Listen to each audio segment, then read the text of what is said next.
And today's topic is very interesting. We are talking about Can We Stay? What are the pros and cons of Can We Stay? For those of you who don't know Can We Stay, you guys don't get legally married or traditionally married. You just come together, live together, have a family together, and that is, mnaendelea tu na maisha. And you're cohabiting. Yeah, cohabit. Cohabiting or cohabit? Yeah, Cohabiting. Okay, cohabiting, yes, Yeah. together.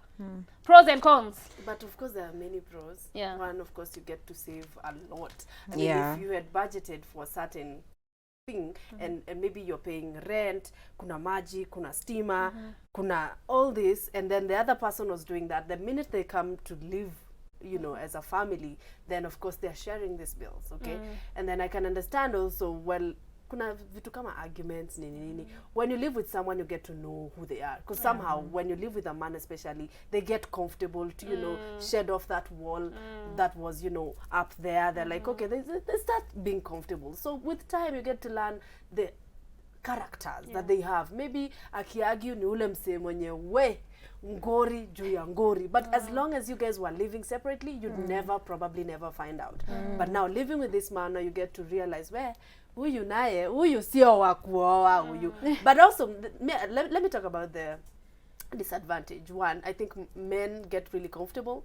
They don't want to sort of like want to put a stamp on what exactly you guys have. They get comfortable in terms of si bora tuko sawa. Why see, I've already, the cow is here, why am I buying it and it's giving me milk already? So yeah, I think that's the almost like the only downfall. Yeah, I feel like conversations need to be had to begin with. If you guys are moving in together and living together, like, you need to discuss what the end goal is, because in this podcast I listened to about this married couple. They've been married for 10 years, have 3 kids, and they were talking about when they first started dating, he didn't have all the money that he had, but he wanted now the current wife to live with him.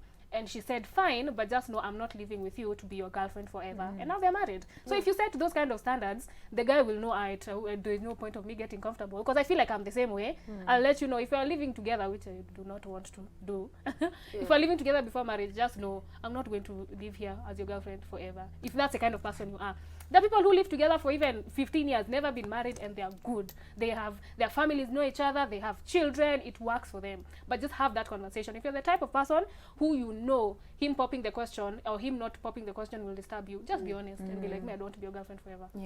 Like, I think for many on the same page of like, usikuwa wewe ndio unataka umarike na yeye ako too comfortable na hiyo setup. I think for many they just don't want the labels ati husband wife. They just want, we are just together, tulikubaliana. I think also labels pia zinaleta most of those things. But obviously that thing for like, hey, weddings are expensive, my friend. That thing for saving money. Weddings are expensive. Again, that is why I want 50 people at my wedding, okay? We can only hope whoever is married doesn't come with a big family. Because we're doing 25. Funga hiyo chapter. Can you imagine being in a setup where it's you guys are cohabiting and you didn't know that kumbe ulikuwa unataka kumarika. So you're here wasting this other person's time. Alikuwa anajua in 2, 3, 4 months we will be a family.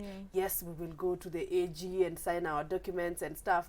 And then ako hapo 10 years down the line, no ring, no all these things that come with marriages and everything, and then anafeel umewestia time ya mdem. By the way, kalafu madem unatujuanga na biological clock. Like, excuse me, I have 2 years before my eggs run out and become dry and those stuff. But would you do it? Well, I am doing it. Did I die? I will not. I can't do, because let me tell you something. Living with something, okay, I would, when I get engaged, the whole living together thing is always up for discussion.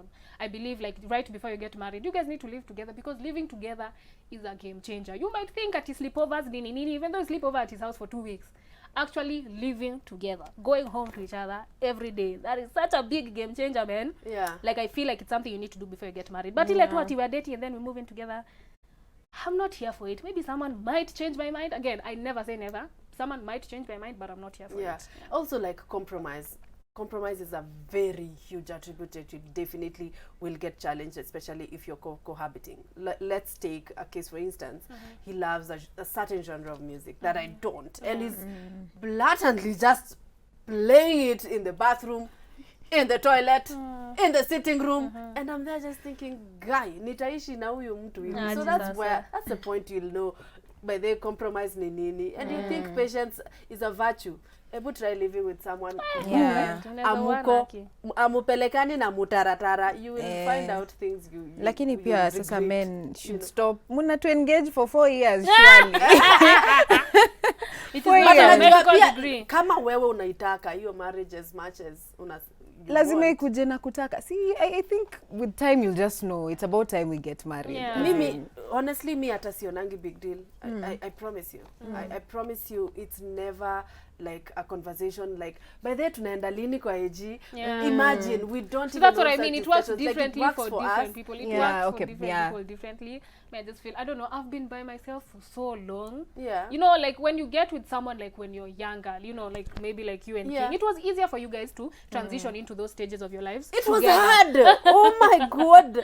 It wasn't easy. But like, you did it anyway, you know what I mean? But if you've been single for like most of your life, hakuna mtu ati una transition na ati mnaishi pamoja. Mimi na feeling zile part kubwa, I think that like the hardest bits of marriage we've already dealt with it. Exactly. So nini sasa tunaenda wedding to please watu tuishiwe. Hawezi taka wedding. Okay, imagine no at all. Imagine it's never like a priority. Imagine no. Imagine. That's good for you. Okay, but if it's working for you then, you know. Cool. But also I think also for me Rorasho is like a tricky subject when it comes to my family because of the whole setup. My mom is not there, my dad is not there, and so na feeling I don't want to drain myself. So see, how about that's just true. do it? You don't need to. Yeah, that's true. Okay, okay. that's very interesting. You guys, let us know. Are you cohabiting with someone? Are you guys living together before you get married, or do you guys want to get married or not? But as we finish with our live spot, let's try and solve some of your problems before we call it a break.